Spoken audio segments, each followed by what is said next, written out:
Hi, I'm Dr. P.K. Talwar, cosmetic surgeon, New Delhi, and I'm practicing cosmetic surgery for more than 30 years now.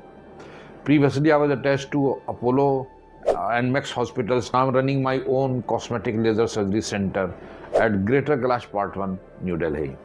हमारे एक patient का message आया है, उनका ये कहना है कि उनका जो शरीर है उसके आधे हिस्से पे काला लहसन है और उस पर बाल भी बहुत ज़्यादा है और वो जानना चाहते हैं क्या इसको ठीक किया जा सकता है कि नहीं किया जा सकता है। तो देखिए, ये उनका एक जन्मजात दाग है, काला जिसे लहसन बोलते हैं, तो इसको हम लोग नीवस बोलते हैं बेसिकली, और उस पर बाल भी बहुत ज़्यादा है, तो इसका मतलब कि वो हेयरी नीवस है बेसिकली। और चूँकि एरिया बहुत ज़्यादा है, उनसे यही कहना चाहेंगे कि देखिए, ये हेयरी नीवस जो है डिफ़िकल्ट होता है ट्रीट करना।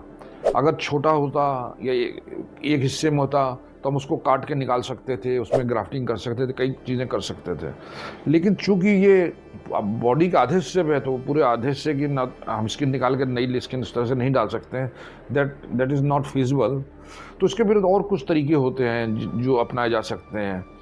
हेयरी नीवस है तो लेज़र के द्वारा बालों को निकाला जा सकता है।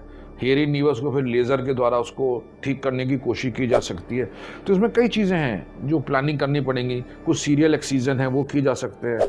लेकिन मैं आपको एक चीज़, जैसे मैं हमेशा कहता हूँ कि हमको आपसे झूठ नहीं बोलेंगे तो आपको कुछ सुधार हो जाएगा, इम्प्रूवमेंट कुछ हो जाएगा। और लेकिन कितना इम्प्रूवमेंट होगा मैं नहीं कह सकता, क्योंकि मैंने अब तक जो है आपको देखा नहीं है, एग्जामिन नहीं किया है। तो उचित ये होगा कि अगर आप अपनी फ़ोटो जो है भेज दें हमारे पास और फिर एक वीडियो कंसल्टेशन लें, तो उसमें हम आपसे काफ़ी कुछ डिस्कस कर सकेंगे, कुछ आपको एग्जामिन करके कुछ कई चीज़ें बता सकेंगे। लेकिन बेसिकली ये है कि अगर इतना बड़ा हेयरी नीवस है तो 100% नहीं मिटाया जा सकता, लेकिन इसको सुधारा जा सकता है। अब उसको कितने लेवल पे सुधारा जा सकता है, आपको रिपीटेड आपको आना पड़ेगा। अगर हम लेज़र भी प्लानिंग करते हैं तो आपको रिपीटेड आना पड़ेगा। सर्जरी करते हैं तो वो भी आपको कई सर्जरीज लगेंगी इसमें। तो एक लंबा प्रोसीजर है ये, अगर इतना बड़ा है तो उस लंबे प्रोसीजर के लिए आप तैयार है कि नहीं है। फिर देखिए, हर सर्जरी में खर्चा भी होता है, तो क्या आप उतना खर्चा भी कर पाएंगे कि नहीं कर पाएंगे। तो कई चीज़ें होती हैं। लेकिन अगर आपके पास पैसे की तंगी है, कुछ है, तो मैं समझूंगा कि आप किसी सरकारी मेडिकल कॉलेज में भी एक बार दिखा दें, रिकन्स्ट्रक्टिव डिपार्टमेंट को। अगर वो आपकी कुछ मदद कर सकते हैं तो हमें बड़ी खुशी होगी, क्योंकि हमारा मेन एम ये नहीं कि हम पैसे कमाएं।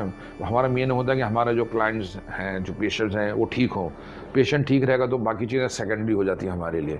तो पहले आप अगर आपके पास पैसे की तंगी है, अगर पैसे की तंगी नहीं है तो अब आप सर्जरी के लिए यहाँ आ सकते हैं। लेकिन अगर पैसे की तंगी है तो आप प्राइवेट में कहीं पे भी नहीं कराएंगे तो खर्चा काफ़ी ज़्यादा हो जाएगा। तो आप किसी सरकारी मेडिकल कॉलेज में भी जाके एक बार चेकअप करा लें, क्योंकि जहाँ पे बर्न डिपार्टमेंट है, दूसरे डिपार्टमेंट हैं, तो वो लोग अगर कुछ आपकी ग्राफ्टिंग कर सकते हैं। बाद में लेज़र के लिए फिर आप प्लानिंग करके या तो अपने शहर में करा सकते हैं या आप हमारे पास आ सकते हैं। हमारे पास हर तरह की लेज़र हैं। तो मतलब ये हमारे लिए गर्व की बात है आपको इन्फॉर्म करना कि इंडिया में सबसे पहले जो लेज़र हेड रिमूवल था, हम 3-4 डॉक्टरों ने शुरू किया था, उनमें से एक हमारी क्लिनिक भी थी। तो लेज़र का हमारे पास ट्रीटमेंट अवेलेबल हर तरह का। लेकिन फिर भी ये आपको देखना आपकी आर्थिक स्थिति कैसी है, क्योंकि आपको इलाज आपका बहुत लंबा चलेगा और नेचुरली फिर उसमें खर्चा भी आएगा। लेकिन इसके बावजूद भी आपके मन में कोई प्रश्न है, कोई शंका है जिसका समाधान चाहते हैं, तो आपका स्वागत है, आप हमारी टीम से संपर्क करें। और हमेशा की तरह हमें बड़ी खुशी होगी आपके किसी प्रश्न का उत्तर देने में। और अगर वीडियो पसंद आए तो कृपया लाइक और सब्सक्राइब करना ना। Thank you very much.